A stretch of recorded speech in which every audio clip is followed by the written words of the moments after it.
Assalamualaikum dan salam hormat. Saya Faris Daniel dan ini adalah cerita di sebalik berita yang mana kami akan berkongsikan cerita-cerita yang diletakkan di dalam platform Astro ini dan juga kami akan berhubungi dengan pihak wartawan untuk mendapatkan apa cerita di sebalik laporan yang dilaporkan di dalam platform Astro Awani. Baik, seperti mana yang kita tahu, suhu politik di Melaka setakat ini masih belum reda sejak berlakunya perpecahan susulan 4 ahli Dewan Undangan Negeri ADUN Kerajaan mengesahkan untuk menarik sokongan terhadap Ketua Menteri Datuk Seri Sulaiman Mat Ali pada Isnin lalu.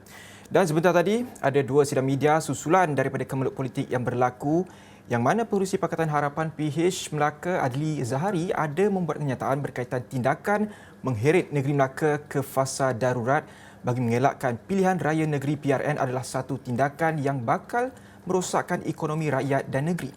Dan juga ADUN Pantai Kundur, Datuk Muhammad Azman Hassan turut tampil dengan satu sesi sidang media yang pertama selepas beliau dan Datuk Seri Idris Harun ADUN Sungai Udang, ADUN Pegalang Batu Datuk Nur Hizam Hassan Bakti dan Datuk Nur Afindi Ahmad ADUN Teluk Mas umum tarik sokongan terhadap Ketua Menteri Melaka yang ke-12 itu. Dan dikatakan sidang media itu ada satu pendedahan berani yang dibuat dan juga berlaku sedikit drama apabila ada yang mengeluarkan air mata ketika memohon ampun dan maaf kepada rakyat negeri Melaka atas kekilafannya selama ini. Kita ingin bersama dengan Wakil Astro Awani di Melaka, Syuhada Abdul Kadir yang menghadiri sidang media itu. Syuhada, apa yang boleh dapat dikongsikan terlebih dahulu dengan intipati sidang media yang berlangsung melibatkan ADUN Pantai Kundur tadi sehingga mengalirkan air mata, Syuhada? Baik, terima kasih Faris. Baik, nampaknya angin politik di Melaka masih lagi bertiup kencang, sama seperti di lokasi saya berada sekarang ni di Pantai Kelebang, anginnya sama. Dan sebentar tadi ada satu sidang media bersama Ahli Dewan Undangan Negeri ADUN Pantai Kundur iaitu Datuk Nur Azman Hassan.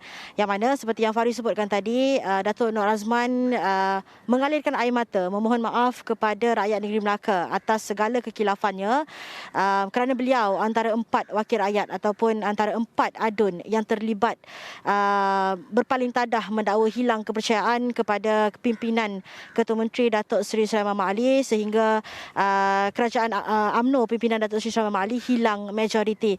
Dan apa yang saya boleh kongsikan, sebenarnya Datuk Nur Azman ini, ADUN Pantai Kundur ini, saya percaya ADUN Pantai Kundur ini sangat dekat di hati rakyat Pantai Kundur kerana beliau, walaupun beliau bukan antara exco kerajaan negeri, tetapi beliau antara wakil rakyat yang sangat rajin turun padang. Kalau pada setiap hujung minggu tu, kalau kita berada di sekitar kawasan Pantai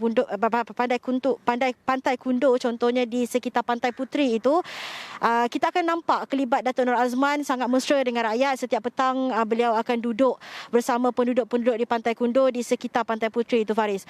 Dan antara intipati sidang media itu juga, Datuk Nur Azman turut membuat pendedahan berani. Kalau sebelum ini kita tahu bekas Ketua Menteri Melaka Datuk Seri Idris Harun iaitu ADUN Sungai Udang mendakwa bahawa terdapat 2 singa di negeri Melaka ini, seolah-olah memberi bayangan bahawa terdapat 2 pembuat keputusan. Selain Datuk Seri Sulaiman Mat Ali, ada seorang lagi yang mencampuri ataupun terlibat dalam setiap keputusan membabitkan pentadbiran kerajaan negeri. Bagaimanapun tadi Datuk Nur Azman Hassan memaklumkan bahawa sebenarnya bukan 2 singa di atas satu gunung itu, tetapi terdapat 3 singa. Dan beliau juga ada mendedahkan siapa individu yang dimaksudkan itu, Faris. Syuhada, kita ingin melihat pula daripada sudut pembangkang Pakatan Harapan PH yang mana kita tahu sebelum ini ada keluarkan kenyataan berkaitan dengan status kerajaan caretaker di Melaka. Jadi apakah lagi yang dibangkitkan oleh Adli Zahari dalam sidang media tadi, Syuhada? Baik, tadi pada sebelah pagi tadi satu sidang media oleh Pengerusi Pakatan Harapan Negeri YB Adli Zahari. YB Adli Zahari memaklumkan bahawa Pakatan Harapan akan mencabar keabsahan kerajaan caretaker yang dimaklumkan oleh DUN oleh Speaker DUN semalam, yang mana mereka memang tidak menyokong pembubaran DUN, yang mana kata mereka sepatutnya Tuan Yang Terutama Negeri Tuan Dr. Muhammad Ali Muhammad Rostam tidak membuat satu keputusan yang terburu-buru kerana katanya mana mungkin seorang ketua menteri yang sudah hilang majoriti boleh menasihati TYT untuk melakukan pembubaran DUN kerana ia akan mendorong kepada pilihan raya negeri, dan tentunya Pakatan Harapan tidak menyokong pilihan raya negeri itu. Dan kita dengarkan apa kata Adli Zahari tadi, Faris. Tuan Yang Terutama yang di-Pertuan Negeri juga sewajarnya tidak bertindak terburu-buru membubarkan Dewan Undangan Negeri ke-14 sebelum mendengar pandangan majoriti Ahli Dewan Undangan Negeri yang tidak lagi bersama dengan pihak kerajaan. Pengumuman Speaker Dewan Undangan Negeri Melaka untuk kerajaan sedia ada sebagai caretaker government juga agak mengelirukan. Pakatan Harapan Negeri Melaka berpandangan adalah tidak wajar untuk seorang yang telah hilang kepercayaan dibenarkan menjadi Ketua Menteri Caretaker Government.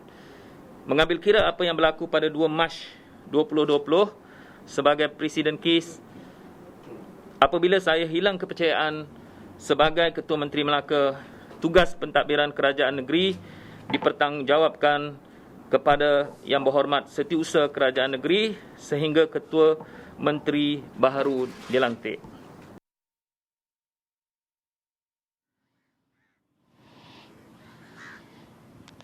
Baik, itu apa yang diperkatakan oleh Adli Zahari sebentar tadi dan Adli Zahari maklumkan bahawa pihak Pakatan Harapan telah lebih awal menghantar surat kepada pejabat ataupun Istana Melaka untuk mengadakan pertemuan dengan Tuan Yang Terutama Tun Muhammad Ali Muhammad Rustam, yang mana kita tahu Tun Muhammad Ali sedang menjalani kuarantin sehingga besok, dan difahamkan pada hari Jumaat ini beliau akan mula masuk pejabat di Kompleks Seri Negeri.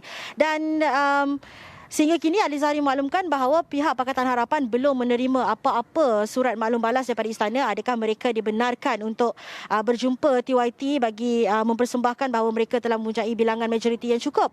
Dan difahamkan Adli Zahari mewakili Pakatan Harapan akan bersama dengan Datuk Seri Idris Harun yang mewakili 4 wakil rakyat yang menyokong Pakatan Harapan ketika ini untuk berjumpa TYT. Bagaimanapun sehingga kini mereka belum mendapat surat maklum balas adakah mereka dibenarkan bertemu TYT ataupun tidak.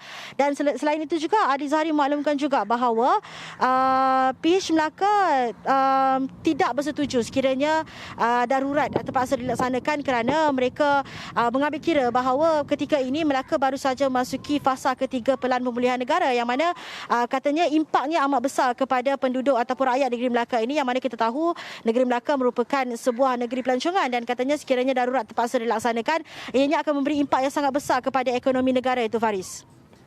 Kita masih lagi menunggu sebarang kenyataan daripada Majlis Presiden Pakatan Harapan yang berkaitan dengan politik di Melaka. Namun saya ingin bertanyakan, jika mengikut perlembagaan, PRN perlu dilaksanakan dalam tempoh 60 hari selepas pembubaran DUN itu dilakukan. Jadi bagaimana Syuhada lihat penerimaan para pemimpin dan ahli politik di Melaka? Adakah mereka semua menyahut seruan ataupun adakah mereka dilihat lebih cenderung untuk adakan PRN ketika ini, Syuhada?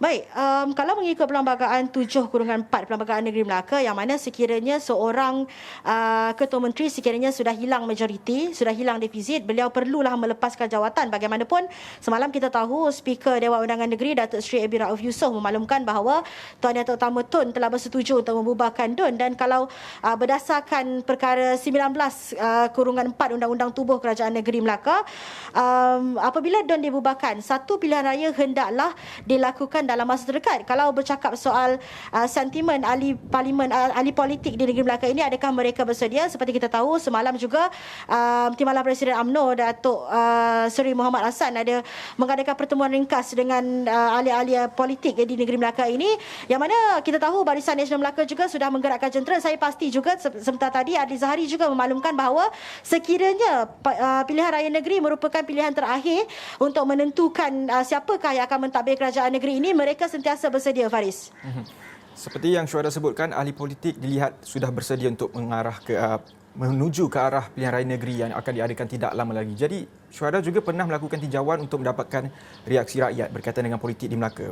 Bagaimana Syuhada melihat reaksi mereka terhadap sekiranya ada PRN diadakan dalam masa terdekat nanti, Syuhada?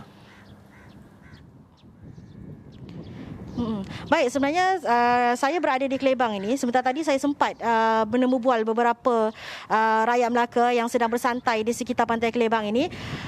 Dari segi reaksinya pelbagai, Faris. Ada yang bersetuju sekiranya PRN diadakan kerana mereka tidak bersetuju dengan tindakan 4 wakil rakyat ini yang dianggap sebagai pembelot, sehingga kan kerajaan pimpinan Datuk Seri Muhammad Ali yang kata mereka cukup berpuas hati hilang majoriti begitu saja. Dan tapi ada juga yang bersetuju bersetuju sekiranya PRN itu tidak diadakan dan tukar sahaja kerajaan seperti yang pernah dilakukan sebelum ini. Yang mana kita tahu Pakatan Harapan telah mempunyai, mereka mendakwa mereka mempunyai majoriti yang cukup. Kata mereka tidak mahu tragedi di negeri Sabah yang dilakukan pada PRN negeri Sabah dulu sekali lagi berlaku di Melaka. Yang mana kita tahu sekarang ni kes COVID-19 sebab kerana kita masih lagi berada dalam tempoh pandemik COVID-19, kes COVID-19 sudah mula menurun dan mereka tidak mahu disebabkan PRN ini mereka sekali lagi terpaksa berkurung di rumah kerana kes naik mendadak akan nanti, Faris.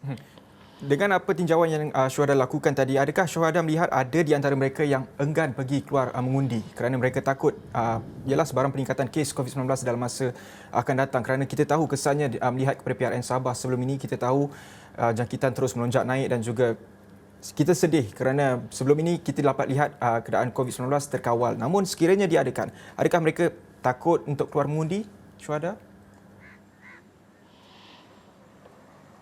Betul, sebenarnya hampir kesemua rakyat Melaka yang di sekitar Kelebang ni yang saya interview, mereka apabila saya ajukan adakah mereka bersedia untuk keluar mengundi, kata mereka sebab PRU pun mungkin tidak lama lagi. Jadi mereka kata mereka mempersoalkan kenapa mereka perlu keluar pada PRN kali ini dan mereka bimbang dengan penularan COVID-19 ini. Dan mereka juga ada mencadangkan bahawa MKN dan juga KKM kena mengeluarkan satu SOP khas. Sekiranya PRN ini terpaksa juga diadakan, MKN dan KKM kena mengeluarkan satu SOP khas yang betul-betul memberi keyakinan kepada rakyat untuk keluar mengundi. Contohnya, mereka mencadangkan supaya kempen diadakan secara maya. Kita ada live Facebook dan sebagainya.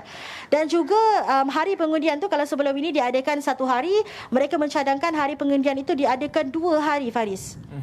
Jadi Syuhada, tiada sebarang kunjungan hormat ke atas Yang di-Pertua Negeri Melaka Tun Muhammad Ali Rostam boleh dilakukan oleh mana-mana wakil parti politik hingga Khamis ini ataupun esok, memandangkan Tun Muhammad Ali sedang berada dalam tempoh kuarantin ketika ini. Jadi adakah kita boleh menjangkakan sebarang peristiwa besar yang bakal berlaku bermula esok atau mungkin malam ini, Syuhada? Malam ni apa yang saya boleh kongsikan, kita akan ada satu sidang media bersama Ketua UMNO bahagian Tangga Batu, yang mana kita tahu 2 adun UMNO yang mendakwa hilang kepercayaan terhadap kepimpinan Datuk Seri Sulaiman Mat Ali itu datangnya daripada UMNO bahagian Tangga Batu. Dan malam ini akan ada satu sidang media bersama Ketua UMNO bahagiannya iaitu Datuk Seri Muhammad Ali Muhammad. Dan seperti kita tahu TYT akan kuarantin sehingga besok dan mungkin TYT akan masuk ke pejabat pada Jumaat dan saya percaya mungkin akan ada sesuatu pergerakan pada Jumaat ini. Saya tak pasti sama ada mungkin di pihak Datuk Seri Sulaiman ataupun di pihak Adli Zahari akan mengadakan pertemuan kerana kedua-dua pihak difahamkan sehingga kini belum menerima apa-apa surat maklum balas daripada istana yang membenarkan mereka untuk mengadakan pertemuan dengan Tun Muhammad Ali, Faris. Baik, terima kasih Syuhada Abdul Kadir. Itu dia tadi Wakil Esrawani di Melaka yang membawakan perkembangan gelora politik di Melaka ketika ini. Kita berehat seketika, kembali selepas ini.